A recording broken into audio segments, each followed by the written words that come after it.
आज हम बात करते हैं steps for solving a problem in computer. Let's say आपके पास कोई भी एक रियल वर्ल्ड प्रॉब्लम है और उसको आपको एक कंप्यूटर में या कंप्यूटर के थ्रू सॉल्व करना है, तो उसके लिए हमें कौन कौन से सीक्वेंस ऑफ स्टेप्स फॉलो करने हैं ये हम देखने की कोशिश कर रहे हैं। सो उसके लिए हमारे पास ये कुछ 6 सीक्वेंस ऑफ स्टेप्स हैं, इनको हम फॉलो करेंगे और इन स्टेप्स में भी एल्गोरिथम का क्या रोल है वो हम देखने की कोशिश कर रहे हैं। लेट्स से आपके पास कोई भी एक रियल वर्ल्ड प्रॉब्लम है, लेट्स से आपको किसी भी एरे में से मैक्सिमम एलिमेंट फाइंड आउट करना है, या फिर आपको कोई भी एक प्रोजेक्ट इंप्लीमेंट करना है, या फिर लेट्स से दिल्ली में ये जो मैकडी के आउटलेट्स हैं, हमें ये फाइंड आउट करना है कि किस पर्टिकुलर आउटलेट की सेल लास्ट ईयर सबसे ज्यादा थी, या फिर ये देखना है कि किस पर्टिकुलर आउटलेट पे किस पर्टिकुलर आइटम की सेल हाईएस्ट थी। सो दिस इज द प्रॉब्लम।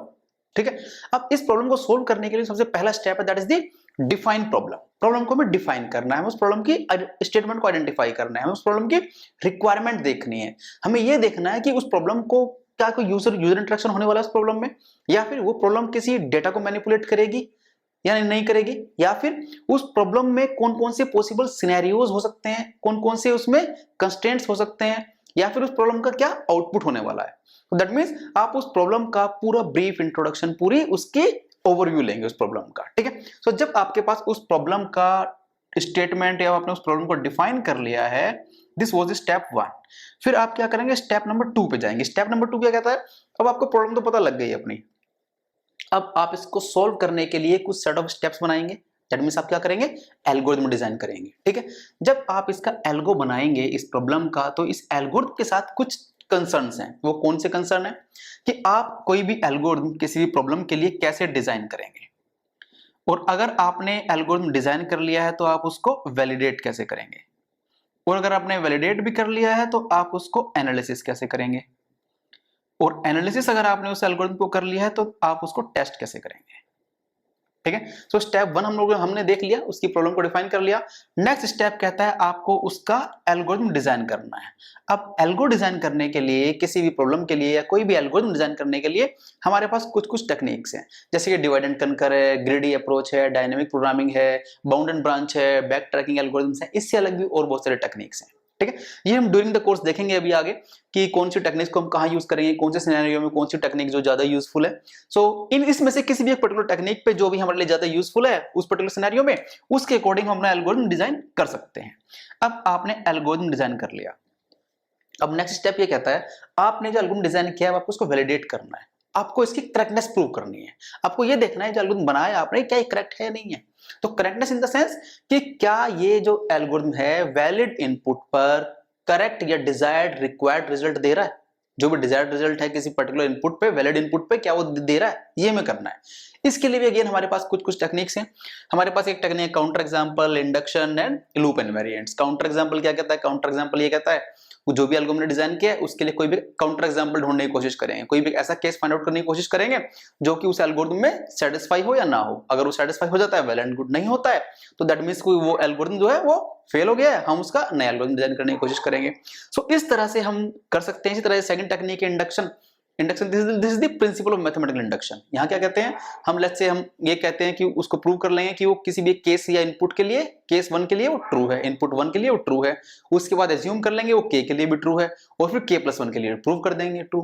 ठीक है, सिमिलरली हम लूप इनवेरिएंट में हम एक लूप इनवेरिएंट लेंगे, के एज्यूम करेंगे और फिर मैथमेटिकल इंडक्शन से उसको प्रूव कर देंगे।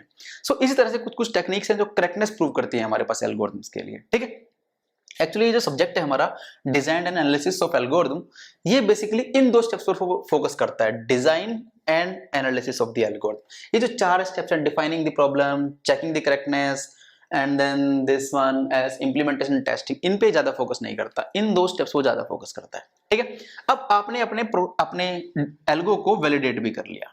नेक्स्ट स्टेप कहता है आपने जो एल्गोरिथम डिजाइन किया है अब आपको उसकी एनालिसिस करनी है।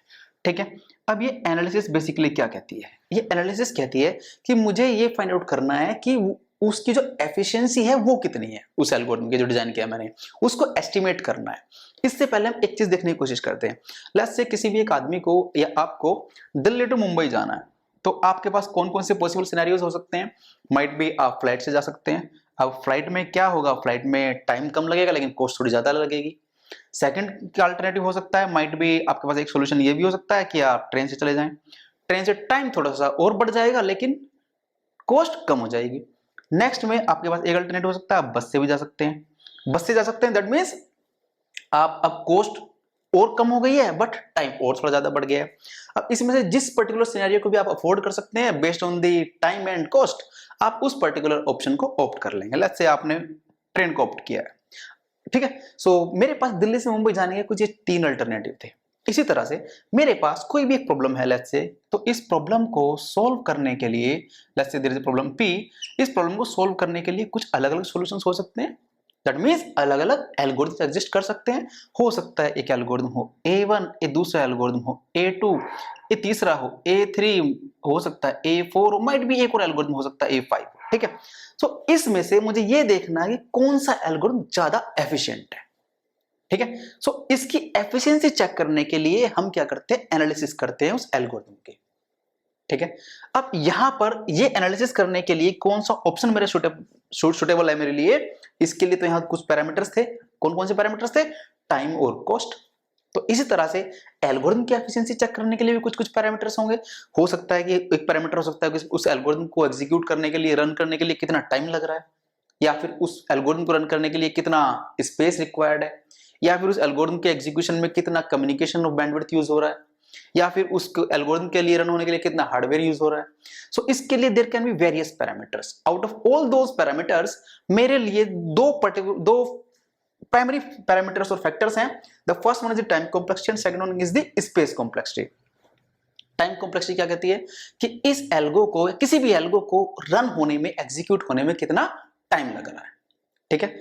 स्पेस कॉम्प्लेक्सिटी क्या कहती है कि इस एल्गो को रन होने के लिए कितना स्पेस रिक्वायर्ड है, कितनी मेमोरी रिक्वायर्ड है, ठीक है। सो इन दो पैरामीटर्स पे हम अपने एल्गोरिथम की एनालिसिस करेंगे, ठीक है। सो यहां पर हम क्या कहेंगे कि कोई भी एल्गोरिथम है वो कौन सा एल्गोरिथम ज्यादा एफिशिएंट माना जाएगा, जिसमें टाइम कम लग रहा हो और स्पेस भी कम लग रहा हो, that is the more efficient.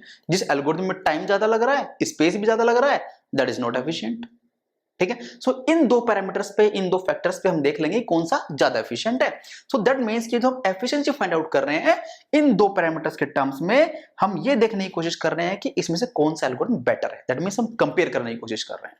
So to comparing the algorithms we go for the analysis of the algorithm, ठीक है। अब ये एनालिसिस करते कैसे हैं, टाइम कॉम्प्लेक्सिटी कैसे फाइंड आउट करेंगे, स्पेस कॉम्प्लेक्सिटी कैसे फाइंड आउट करेंगे, ये हम आगे की वीडियोस में देखेंगे, ठीक है। सो इसके लिए ऑल्दो हम एक एग्जांपल ले लेते हैं, ये just to make you familiar कि टाइम कॉम्प्लेक्सिटी बेसिकली कहना क्या चाहती है यहाँ पर, इस वाले केस में यहाँ पर। सो लेट्स से मेरे पास कोई भी एक एल्गोरिथम है, लेट्स से मुझे कोई भी एक एरे है, उसमें जितने भी नंबर ऑफ एलिमेंट्स है उसका सम कैलकुलेट करना है। सो लेट्स से मेरे पास एक, this is the algorithm for adding the all the elements. तो दिस देन एरे ए और इसमें n एलिमेंट्स हैं, ठीक है।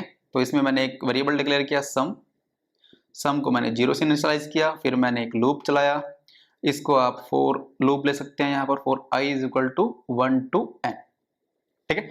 इसके बाद आप क्या करेंगे, sum equal to sum plus a of i। इसके बाद आप क्या करेंगे, लूप को बंद कर देंगे और उसको रिटर्न कर देंगे रिटर्न सम, और ये आपने बंद कर दिया, ठीक है। अब ये क्या है, ये एक एल्गोरिथम है to find out the sum of the all the elements in an array. तो यहाँ पर ये जो टाइम कॉम्प्लेक्सिटी की बात हो रही है ना, यहाँ पर टाइम कॉम्प्लेक्सिटी ये जो एनालिसिस हो रही है यहाँ पर, वो ये देखना चाहते हैं कि इसमें किसी भी कोड में या किसी भी एल्गोरिथम में कितने नंबर ऑफ इंस्ट्रक्शंस या आइटरेशन एग्जीक्यूट हो रहे हैं, टोटल नंबर ऑफ इंस्ट्रक्शंस कितने एग्जीक्यूट होना चाहते हैं। इसके लिए भी हमारे पास कुछ हमारे पास पैरामीटर्स हैं और उसके कुछ मेथड्स हैं, वो हम बाद में देखेंगे कि हम एक्चुअली में टाइम को फाइंड आउट कैसे करेंगे। अभी तो just to make you familiar we are doing here. So यहाँ पर अगर मैं देखूं, ये जो इंस्ट्रक्शन है ये कितनी बार एग्जीक्यूट होगी, ये इनिशियली एक बार इनिशियलाइज कर देगा इसको, सम को एक ही बार एग्जीक्यूट होगा। ये फॉर लूप कितनी बार चलेगा, यहाँ पर सबसे पहले i कितना रहा होगा 1, तब ये चलेगा, फॉर लूप चलेगा यहाँ पर, क्योंकि कंडीशन ट्रू है, इक्वल टू 1 है। फिर i2 हो जाएगा, तब भी ये फॉर लूप चलेगा और ये स्टेटमेंट भी चलेगी। i3 हो जाएगा, फिर भी ये स्टेटमेंट चलेगी और ये भी चलेगी। लेकिन पहुंचते पहुंचते जब in हो जाएगा तो i1 to n is fine, जब n हो जाएगा तब ये स्टेटमेंट चलेगी, ये भी चलेगी और ये भी चलेगी। लेकिन जब in+1 रहा तब ये लूप तो चलेगा बट ये नहीं चलेगा, क्योंकि जब in+1 रहा तो कंडीशन फॉल्स हो गई ना, कंडीशन फॉल्स हो गई तो वो अंदर नहीं गया, वो बाहर आ गया, बट ये लूप तो एग्जीक्यूट हुआ ना फॉर वाला। तो ये लाइन जो है फॉर वाली लूप वाली, ये जो इंस्ट्रक्शन है, ये कितनी बार एग्जीक्यूट हुई, ये होगी n+1 टाइम्स, क्योंकि ये 1 के लिए भी है, 2 के लिए भी और n+1 के लिए भी है। So total n+1 times. और ये इंस्ट्रक्शन ये 1 के लिए तो एग्जीक्यूट हो रही है, 2 के लिए भी हो रही है, 3 के लिए भी हो रही है, n के लिए भी हो रही है, बट n+1 के लिए नहीं हो रही क्योंकि n+1 पे क्या रहा, कंडीशन फॉल्स हो गई, वो बाहर आ गया। So this is executing the n times. This statement return हो तो एक ही बार रिटर्न करेगा sum, so this is one time only. So इसमें टोटल इस एल्गोरिथम में कितनी इंस्ट्रक्शन एग्जीक्यूट होने वाली हैं? so, इनका सभी का सम ये 1 plus n+1 plus n+1, so this is what 2n+3। तो अगर n का साइज 5 है तो टोटल 13 इंस्ट्रक्शन एग्जीक्यूट होंगी, n अगर 10 है तो टोटल 23 इंस्ट्रक्शन एग्जीक्यूट होंगी। सो ये जो टाइम कॉम्प्लेक्सिटी है यहाँ पर, ठीक है, यहाँ पर ये जो टाइम कॉम्प्लेक्सिटी है ये कहना चाहती है कि हमें कितनी इंस्ट्रक्शंस एग्जीक्यूट होने वाली है हमारे एल्गोरिथम में, ये फाइंड आउट करने की कोशिश कर रहे हैं। और ये हमेशा एक फंक्शन होता है, ये एक फंक्शन होता है, फंक्शन में भी नंबर ऑफ इनपुट्स के टर्म्स में हम उसको रिप्रेजेंट करते हैं। लाइक यहाँ पर नंबर n क्या है, number of input, n is the number of elements, number of elements क्या है यहाँ पर, इन द एरे, ठीक है। सो ये यहाँ पर ये n जो है, तो ये जो हम बात कर रहे हैं ना टाइम कॉम्प्लेक्स स्पेस कॉम्प्लेक्स, इसको किसी फंक्शन के टर्म्स में रिप्रेजेंट करते हैं और वो फंक्शन भी किसी नंबर ऑफ इनपुट्स के टर्म्स में हमें शो करता है। लेट्स से n हो या फिर n² हो या फिर n³ हो या 2n हो या फिर n² + n हो, इस तरह से वो कुछ कुछ रिप्रेजेंट करता है, ठीक है। सो ये सभी किसके टर्म्स में, n के टर्म्स में। तो ये जो टाइम कॉम्प्लेक्स स्पेस कॉम्प्लेक्स है ये n के टर्म्स में रिप्रेजेंट होती है, n is the number of input in my algorithm, ठीक है।